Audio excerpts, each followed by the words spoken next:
Hi swag sports viewers. இன்னைக்கு India Australia Melbourne boxing டே அந்த 4வது டெஸ்ட்ல நிறைய இன்ட்ரெஸ்டிங்கான விஷயங்களும் சில நெகிழ்வான விஷயங்களும் நடந்திருக்கு. நம்ம வாஷிங்டன் சுந்தர் அண்டு நிதிஷ்குமார் ரெட்டியோட அந்த ப்ரெஷருக்கு கீழே இருந்து வந்த அந்த பார்ட்னர்ஷிப் அண்டு நிதிஷ்குமார் ரெட்டி கடைசி விக்கெட்டை கையில வச்சுக்கிட்டு ரொம்ப த்ரில்லான கட்டத்தில் எடுத்த அந்த செஞ்சுரி, அதுக்கு அவங்க அப்பா ரியாக்ட் பண்ண விதம் அப்படின்னு சொல்லி நிறைய போயிருக்கு. ஆனா அதுக்கு முன்னாடி நம்ம ரிஷப் பண்டை பார்க்கலாம். ரிஷப் பண்டை ஏன் பார்க்கணும் அப்படின்னா, மேட்ச்குள்ள வந்து ஓரளவுக்கு செட்டில் ஆகி ஒரு நம்பிக்கையையும் கொடுத்துட்டு தேர்ட் மேன் அண்டு ஃபைனல பின்னாடி இருக்கிறப்ப அப்படி ஒரு மோசமான ஷாட்டை கிரவுண்ட்ல உருண்டு புரண்டு விளையாடி அவுட் ஆனார். அந்த டைம்ல கிரவுண்ட்ல இருந்த ஃபேன்ஸ், மேட்ச் பார்த்த ஃபேன்ஸ்னு குறைஞ்சபட்சம் கோடிக்கணக்கானவங்க விரக்தி அடைஞ்சாங்க.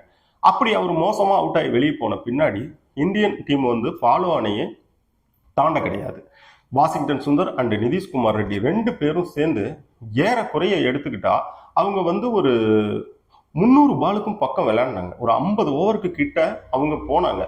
அதனாலதான் இந்த மேட்சே சேவ் ஆச்சு. இதுல ரொம்ப முக்கியமா வாஷிங்டன் சுந்தர் 162 பால் விளையாண்டு 50 ரன் எடுத்திருக்காரு. அவ்வளோ பால் அவர் விளையாண்டதுனாலதான் ஆஸ்திரேலியன் பவுலர்ஸ் வந்து ஒரு ஃப்ரஸ்ட்ரேஷனுக்கு போனாங்க. அவங்க போனதுனால அவங்க பிளான்ஸ்லாம் மாறிச்சு. நிதிஷ்குமார் ரெட்டிக்கு ஒரு எண்ட்ல இருந்து ரன் வர ஆரம்பிச்சது. நிதிஷ்குமார் ரெட்டி அடிச்ச அந்த செஞ்சுரியில நம்ம வாஷிங்டன் சுந்தருக்கு நல்ல ஒரு பங்கு இருக்கு.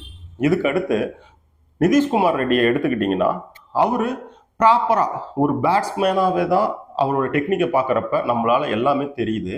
சூப்பரா அருமையா ஃபாஸ்ட் பவுலர் வரப்ப அவரோட ஏரியாஸ்ல பந்த கொடுக்குறப்ப நீட்டா விளையாடி பவுண்டரிஸ் அடிச்சாரு. அதே மாதிரி அவங்களோட 4th பவுலர் நாதன் லைன் வரப்ப கரெக்டான ஏரியாஸ்க்கு கரெக்டான பொசிஷனுக்கு வந்து அட்டாக் பண்ணி பவுண்டரிஸ் கொண்டு வந்தார். ஏன்னா நாதன் லைன் அண்ட் மிச்சல் மார்ஸ் இவங்க 2 பேர்த்தையும் அட்டாக் பண்ணி ரன் எடுக்காம நீங்க பெரிய ஸ்கோருக்கு போக முடியாது.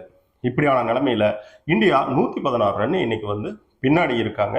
ஒரு 100 ரன் பின்னாடி இருக்கிறதா வச்சுக்கிட்டாலும் இந்த 100 ரன் தான் ஆஸ்திரேலியாவுக்கு இப்போதைக்கு ஒரு நல்ல ஒரு வலிமையான ஒரு பொசிஷனை கொடுக்குது. இருந்தாலுமே பார்த்தீங்கன்னா இந்த டெஸ்ட் ஜெயிக்கலாம், தோக்கலாம், டிரா ஆகலான்னு 2 டீமுக்கும் 3 சான்சஸ்மே இருக்கு.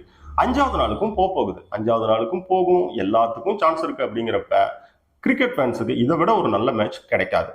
அடுத்து ஒரு முக்கியமான விஷயம், சஞ்சய் மஞ்சுரேக்கர் இதுக்கு முன்னாடி இந்த மேட்சுக்கு முன்னாடி நீங்க நிதிஷ்குமார் ரெட்டியை டிரா பண்ணி ஒரு பவுலரை கொண்டு வாங்க, பவுலர் நல்லா செட்டா இருந்தாதான் நீங்க 20 விக்கெட் எடுத்தாதான் ஜெயிக்க முடியும்னு சொல்லியிருந்தாரு. அடுத்து இந்தியன் செலக்ஷன் கமிட்டி முன்னாள் சேர்மன் MSK பிரசாத் நிதிஷ்குமார் ரெட்டியோட அதே ஆந்திராவை சேர்ந்தவர் தான்.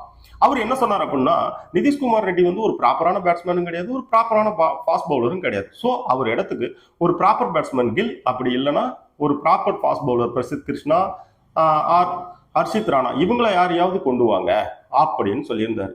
எப்ப என்ன ஆயிடுச்சுன்னு பாத்தீங்கன்னா, நிதிஷ்குமார் ரெட்டி இந்த மாதிரி ஒரு டைம்ல இப்படி ஒரு ப்ராப்பர் பேட்ஸ்மேன் மாதிரி செம்மையா விளையாண்டு ப்ரெஷர்ல ஒரு செஞ்சுரி எடுத்ததுனால ஒரு பக்கம் அந்த சைடு நிதிஷ்குமார் ரெட்டிக்கு நிறைய வாழ்த்துக்கள் சச்சின் டெண்டுல்கர் வரைக்கும் பறந்துகிட்டு இருக்கு. ரவி சாஸ்திரி, தம்பி நீ இப்படி ஆடின விதத்தை பார்த்து எனக்கு கண் கலங்கிடுச்சு அப்படின்னு ட்வீட் போட்டிருக்காரு. இன்னொரு பக்கம் பாத்தீங்கன்னா நிதிஷ்குமார் ரெட்டிக்கு எதிராக பேசிட்டாங்கன்னு சொல்லி சஞ்சய் மஞ்சுரேக்கருக்கும் MSK பிரசாத்துக்கும் நிறைய கண்டனங்கள், எதிர்ப்பு போஸ்ட் அப்படின்னு சொல்லிட்டு இந்தியன் ஃபேன்ஸ் பக்கம் இருந்து போயிட்டு இருக்கு. ஆனாலுமே இன்னைக்கு கிரவுண்ட்ல நிதிஷ்குமார் ரெட்டி செஞ்சுரி அடிச்சப்ப அவங்க அப்பா அந்த சந்தோஷம், அதை அடக்க முடியாம அவருக்கு ஏற்பட்ட அந்த கண்ணீர், அந்த லாஸ்ட் விக்கெட்டை வச்சுக்கிட்டு ஒரு ரன் இருக்கிறப்ப செஞ்சுரிக்கு இருக்கிறப்ப அவர்கிட்ட இருந்த அந்த பதட்டம், இதெல்லாம் பார்க்கறதுக்கு ஒரு ஒரு 10 நிமிஷம் ஒரு த்ரில் சினிமா மாதிரி இருந்துச்சு. இன்னொரு பக்கம் பார்த்தீங்கன்னா அவ்வளோ நெகிழ்ச்சியா இருந்துச்சு. ஏன்னா நிதிஷ்குமார் ரெட்டிக்காக அவர் தன்னோட சொந்த வேலையை விட்டு ரொம்ப கஷ்டப்பட்டு அவரை உருவாக்கி இந்த இடத்துக்கு கொண்டு வந்திருக்காரு.